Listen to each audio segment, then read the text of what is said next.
Aujourd'hui je te raconte comment on est passé du héros le plus bankable des années 90 au film le plus détesté par les fans de Batman. À cause de moi? Et tu vas voir qu'il ne mérite peut-être pas toute la haine qu'il a reçue. Pour te donner le contexte, en 1989 sort le Batman de Tim Burton après 10 ans de développement et de rebondissements en tout genre, dont je te parlerai peut-être dans une prochaine vidéo. Contre toute attente, le film est un énorme succès critique et public. Le film qui a coûté 48 millions de dollars en rapporte plus de 400 millions au box-office. Chez Warner, la Batmania est lancée. Ça oui, c'est du bon travail.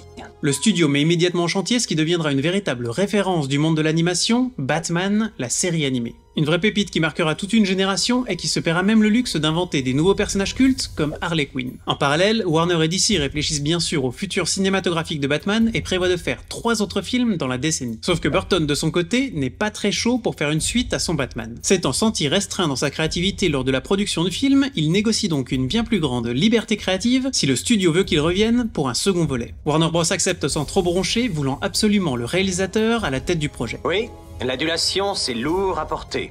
Et j'en sais quelque chose. En coulisses, le succès du premier film a fait de l'œil à pas mal de monde. Et beaucoup de marques sont prêtes à mettre de l'argent sur la table pour pouvoir profiter du succès du prochain film.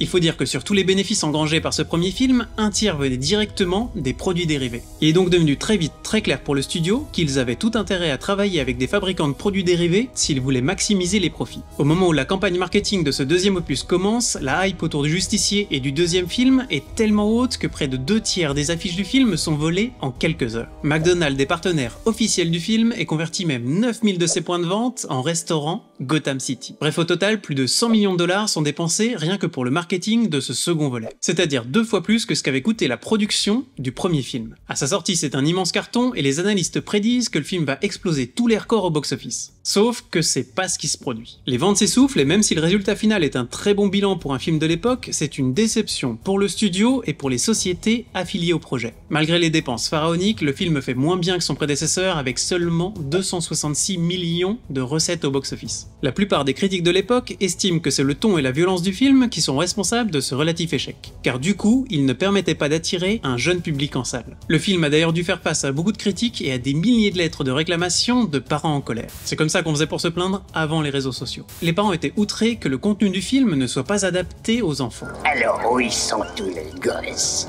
Même si techniquement le film n'a jamais été marketé comme un film pour enfants et qu'il était PG-13, l'équivalent d'un déconseillé aux moins de 12 ans en France, les nombreux jouets et partenariats avec des marques avaient laissé penser aux parents qu'il s'agissait d'un film tout public. McDonald's a également dû faire face à de sévères critiques, et les parents leur ont demandé des comptes considérant que les jouets présents dans les Happy Meal de leurs enfants faisaient l'apologie d'un film violent, sombre et osé. La marque a quand même tenté une petite pirouette, laissant entendre que les jouets étaient en réalité en rapport avec la série animée qui allait être diffusée quelques semaines plus tard. Mais sans convaincre grand monde, ils ont dû arrêter l'opération Batman dès septembre 1992. Devant la déception des recettes et les bad buzz provoqués par le film, Warner n'est plus très chaud pour voir revenir Burton pour un 3e film.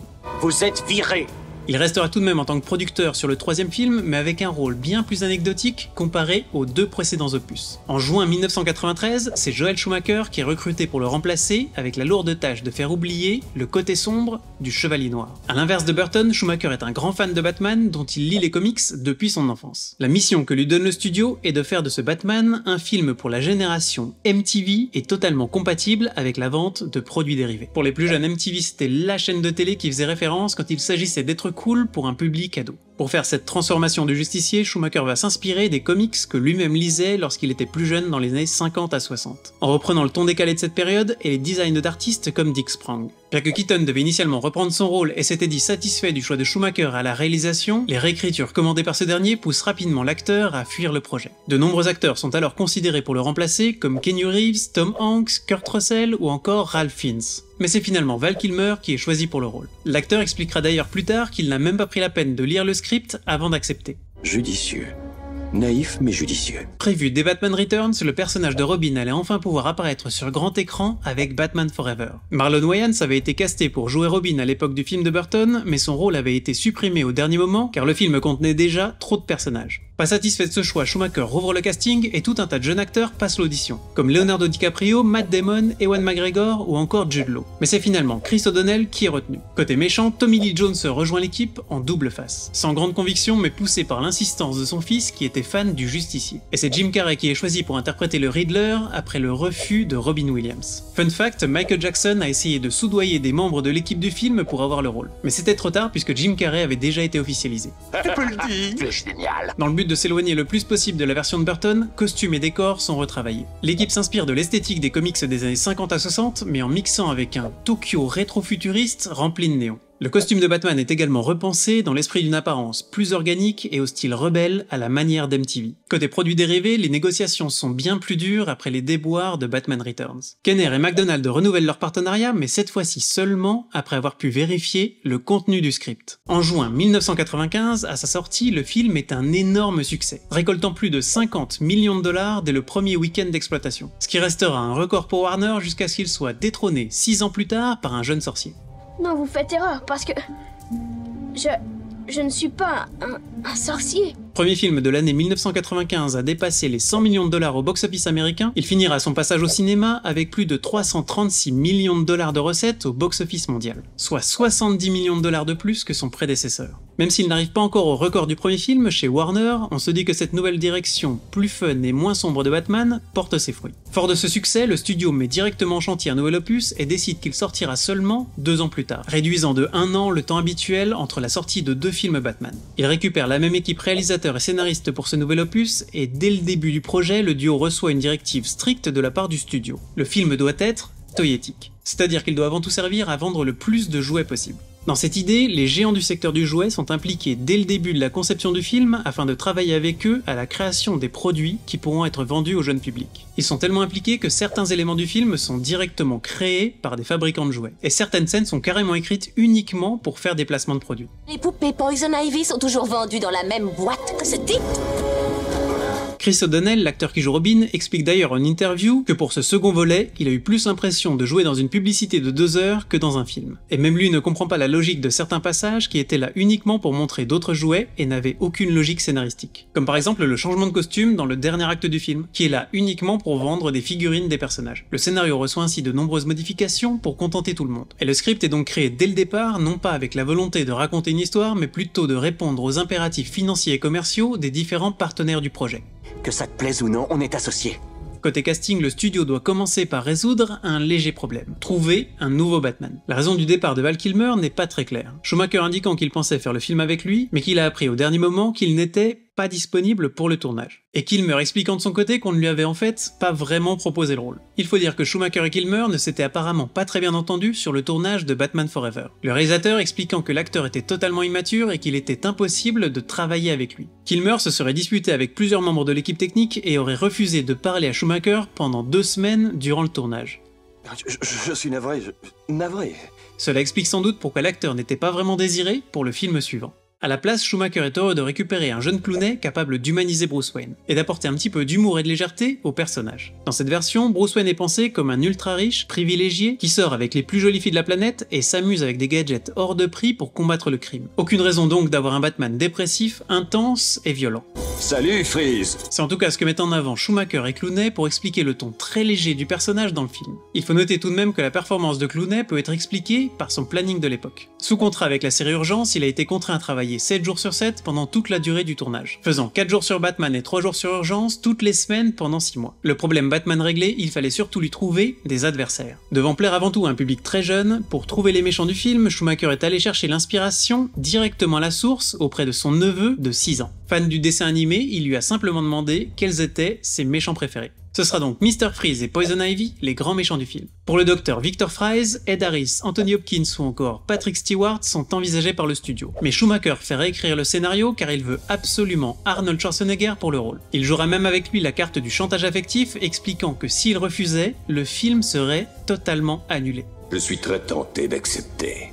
Pour Poison Ivy, Uma Thurman est préférée à Demi Moore, Sharon Stone et Julia Roberts, grâce à sa prestation dans les aventures du baron Munchausen qui avait émerveillé Schumacher. Malgré des délais très serrés, le tournage se passe exceptionnellement bien et se termine même avec 2 semaines d'avance sur le planning. Il faut dire que tout avait été préparé pour optimiser chaque scène, notamment grâce à des doublures pour Mr. Freeze dont le maquillage prenait 6 heures par jour. Il y avait donc 2 doublures pour Arnold et l'acteur n'était en réalité présent sur le tournage seulement quand il y avait besoin de le voir de face ou qu'il avait une réplique. C'est pour ça qu'Arnold Schwarzenegger et Chris O'Donnell n'ont jamais tourné une seule scène ensemble pendant tout le film, alors que leurs personnages se croisent régulièrement. Reste cool, Robin des Bois. Sur le tournage, l'ambiance est très bonne, avec de nombreuses visites des familles et enfants des acteurs. Et les stars de passage dans les studios veulent absolument voir les dessous du prochain blockbuster qui promet de battre tous les records. Schumacher, plein d'entrain durant toute la production, se baladait régulièrement sur le plateau, mégaphone à la main pour répéter aux équipes « Rappelez-vous, c'est un cartoon, c'est pas sérieux ». Et c'est en effet ce ton cartoon que Schumacher cherche absolument à obtenir. Avec des jeux de mots toutes les 5 minutes, du surjeu permanent que le réalisateur justifie par la volonté d'être proche du comics, ou encore des effets sonores et visuels directement repris des films pour enfants.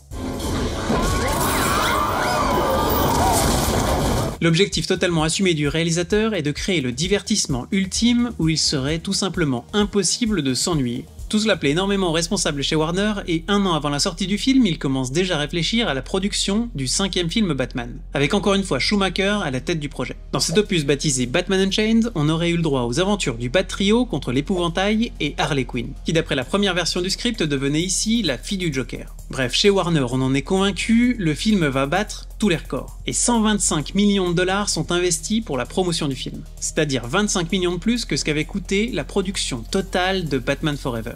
Je ne serai jamais jaloux de Batman. Sauf que dès la sortie, c'est loin d'être un carton plein pour le 4e opus. Malgré une performance correcte au-dessus des autres films sortis au même moment, avec presque 43 millions de dollars de recettes lors du premier week-end en salle, c'est moins que son prédécesseur et l'audience diminue rapidement, avec 63% de spectateurs en moins dès la 2e semaine. On attribue la majorité de cette chute brutale à un bouche à oreille assez négatif et en plus petite proportion à la compétition avec des autres superproductions comme Hercule et Men in Black. Au final, il générera tout de même 238 millions de dollars au box-office mondial, mais c'est une énorme déception pour le studio.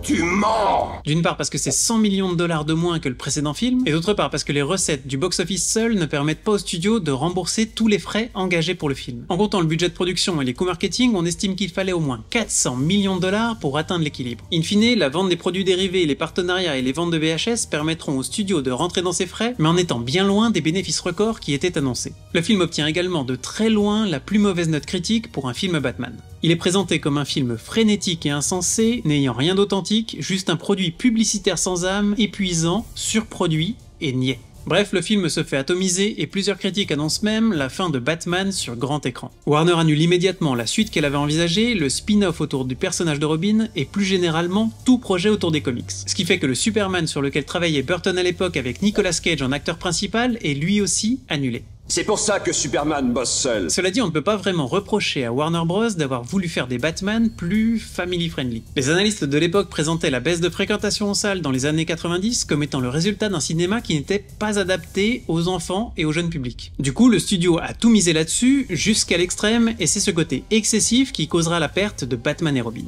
Mais l'idée de départ était, elle, plutôt cohérente, ou du moins logique. Schumacher et les producteurs du film s'accordent sur le fait que le film n'a pas su répondre aux attentes des spectateurs qui voulaient sans doute autre chose d'un film Batman. Sans doute une version de Batman Forever plus sombre et non plus fun et enfantine. Schumacher ira même jusqu'à présenter ses excuses à tous les fans qui auraient été déçus par Batman et Robin, expliquant que son but n'était pas de décrédibiliser le Chevalier Noir, mais de créer un film drôle et divertissant pour toute la famille autour d'un de ses héros préférés. D'ailleurs, il y a un point important que je n'ai pas encore évoqué dans la vidéo. Comme pour les 3 films précédents, Bob Kane, le co-créateur de Batman, était consultant pour Batman et Robin. Il a donc validé le script et donné des interviews pour encenser le film, les acteurs et le réalisateur. Donc même si cette version du Justicier de Gotham a déçu beaucoup de fans, elle reste tout aussi légitime que la version de Burton.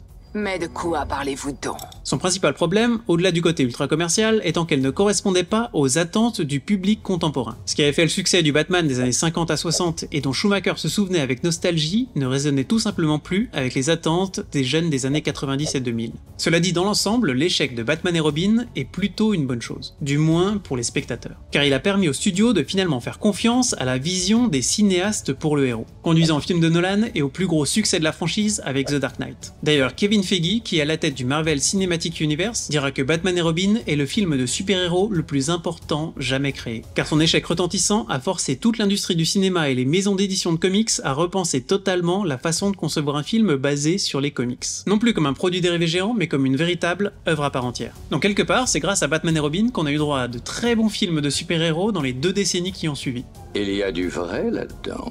Merci d'avoir regardé la vidéo, n'hésite pas à proposer en commentaire un film dont tu aimerais découvrir l'histoire et pense à t'abonner pour ne pas manquer les prochaines vidéos.